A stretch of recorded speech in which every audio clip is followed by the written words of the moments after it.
L'Éthiopie et l'Angola ont réaffirmé leur engagement à renforcer leurs relations bilatérales et multilatérales.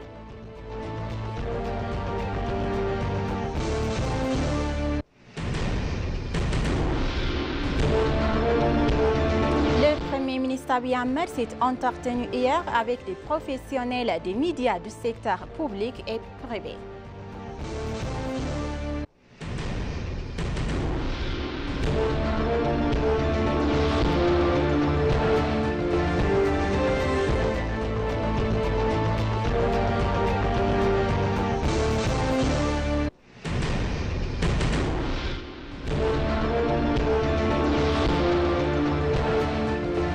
Bonjour chers téléspectateurs et bienvenue sur ABC, c'est notre journal d'aujourd'hui, du mardi 24 juin 2025. C'est moi, Samret Godado, avec le journal. Restez avec nous.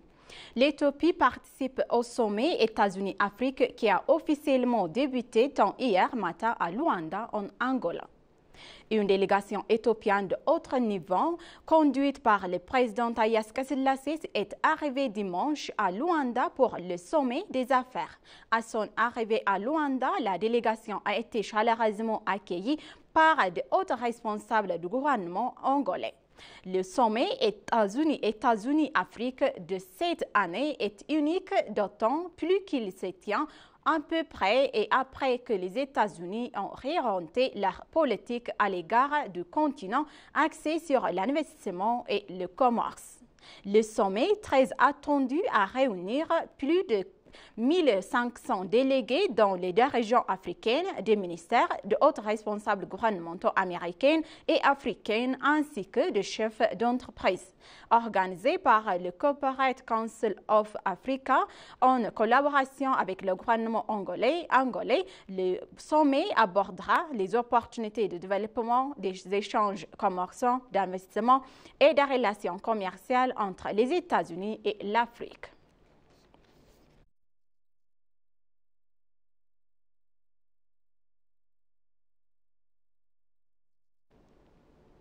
L'Éthiopie et l'Angola ont réaffirmé leur engagement à renforcer leurs relations bilatérales et multilatérales et à consolider le leadership africain sur la chaîne internationale. Le président Haïlé Selassie s'est entretenu avec le président angolais et président en exercice de l'Union africaine en marge du sommet des affaires États-Unis-Afrique à Luanda, en Angola.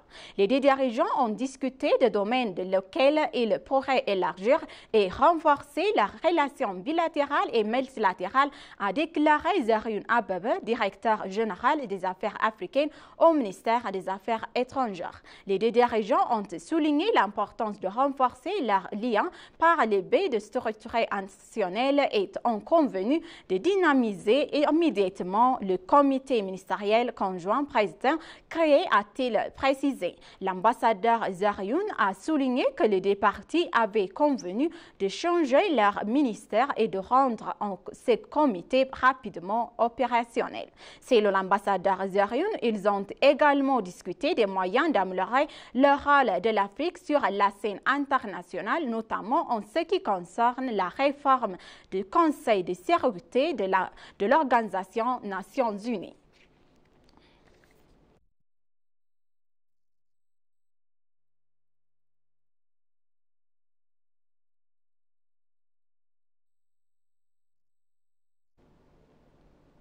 Le président Haïlé Selassie s'est entretenu avec Luisa Ortega, présidente de Coca-Cola en Afrique, en marge du sommet des affaires États-Unis-Afrique en Ouganda.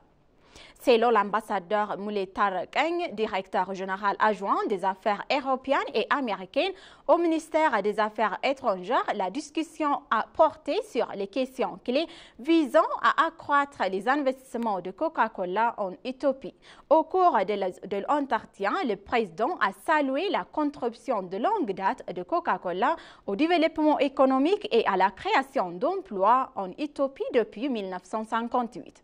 Il a également salué rappeler la solide tradition de Coca-Cola en matière de responsabilité sociale, d'entreprise et d'investissement communautaire. Le président a souligné que l'Éthiopie est un vaste marché avec les populations jeunes en plein de croissance et une nouvelle tradition de consommation et des infrastructures en expansion et un environnement commercial favorable. À cette fois, le président Haile Selassie a appelé Luisa Ortega à accroître la présence de l'entreprise en Éthiopie et a missionné l'ambassadeur.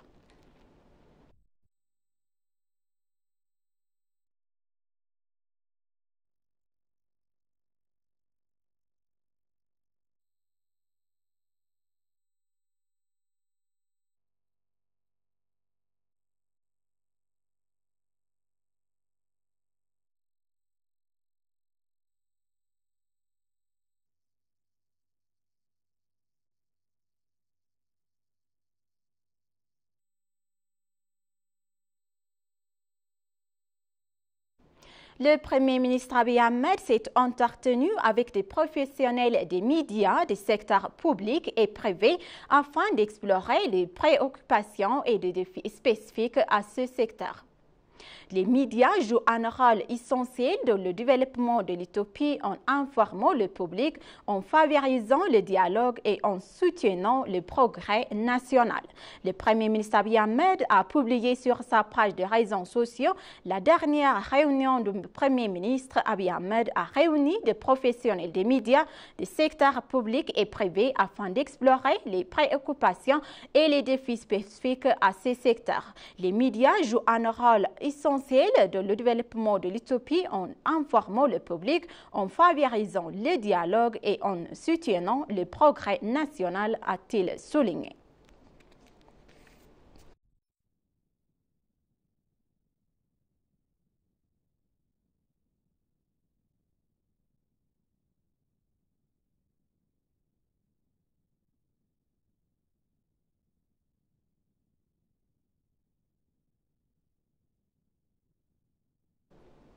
Lors du sommet États-Unis-Afrique en 2025 à Luanda, en Ouganda et en Angola, le président de la Commission de l'Union africaine, Mohamed Ali Youssef, a réaffirmé l'engagement de l'Afrique en faveur d'un partenariat audacieux et égalitaire avec les États-Unis, déclarant « Nous ne cherchons pas d'aide, mais nous construisons des solutions cohérentes ».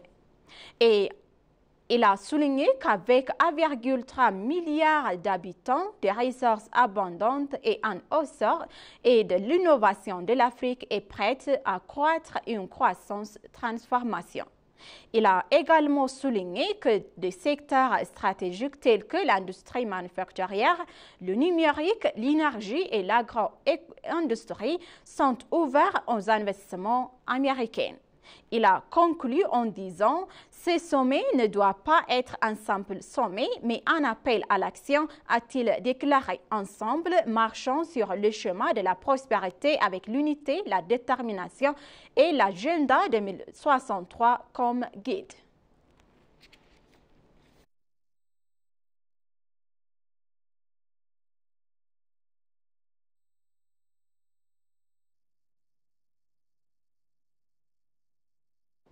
Le 10e forum régional des États membres de l'Union africaine et des Nations unies sur la fonction publique et l'administration organisée par l'Éthiopie pendant 3 jours consécutifs à partir du 14 juin 2017 en éthiopien calendrier est achevé hier. Dans son message lors de la cérémonie de clôture, Adam Farah a déclaré que les deux forums organisés parallèlement se tient conclu avec un succès. Il a déclaré qu'il est nécessaire de créer des institutions solides capables de s'adapter aux changements mondiaux et d'élargir et d'agir rapidement.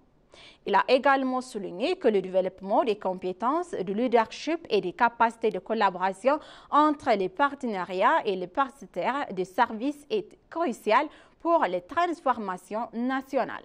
Adam Farah a souligné également que le concept de guichet unique du ministère de l'administration publique découle de la fourniture de services rapides et efficaces aux citoyens. Il a souligné que la réforme éthiopienne est conforme à l'agenda 2063 de l'Union africaine et aux objectifs de développement durable 2030 des Nations unies.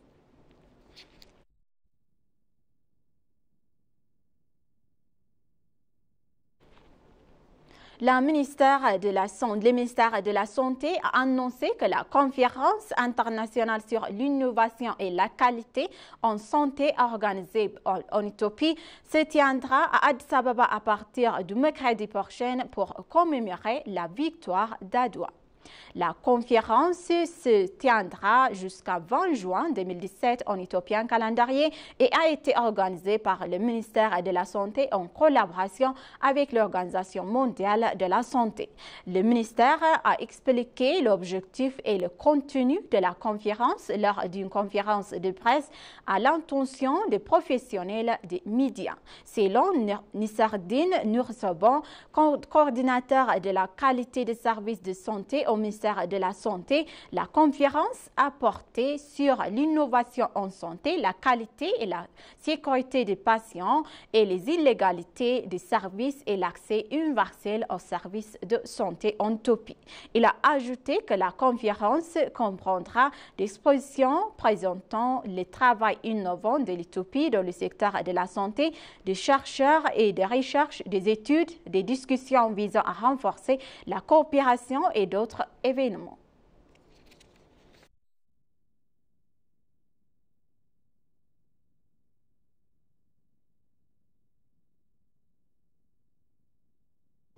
S'exprimant lors du forum sur le tourisme et la technologie organisé par la Commission du tourisme d'Oromia, le ministère du Tourisme, Salamawit Kassa, a souligné que le tourisme est l'un des secteurs économiques clés et identifié comme un moteur majeur de la croissance économique.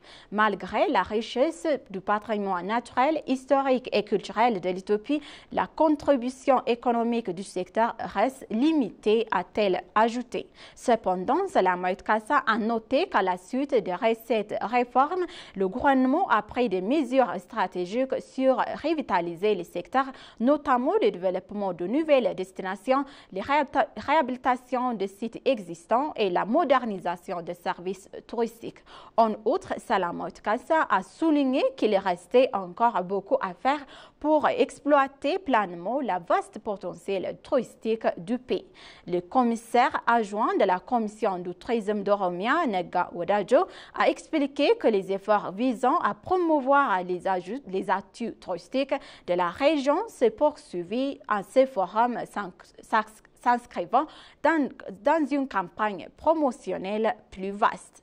Il a ajouté également que le forum avait de multiples objectifs, notamment mettre en avant l'utilisation de la technologie de le tourisme, faciliter le partage d'expériences internationales et favoriser les discussions visant à transformer l'industrie touristique éthiopienne vers un niveau d'excellence supérieur.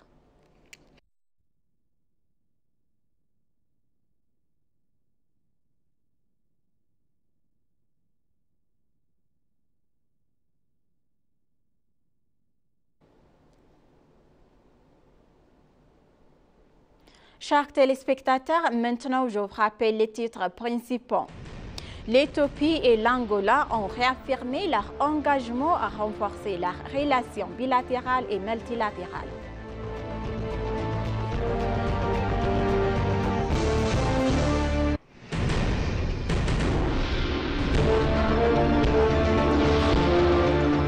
Le Premier ministre Abiy Ahmed s'est entretenu hier avec des professionnels des médias du secteur public et privé.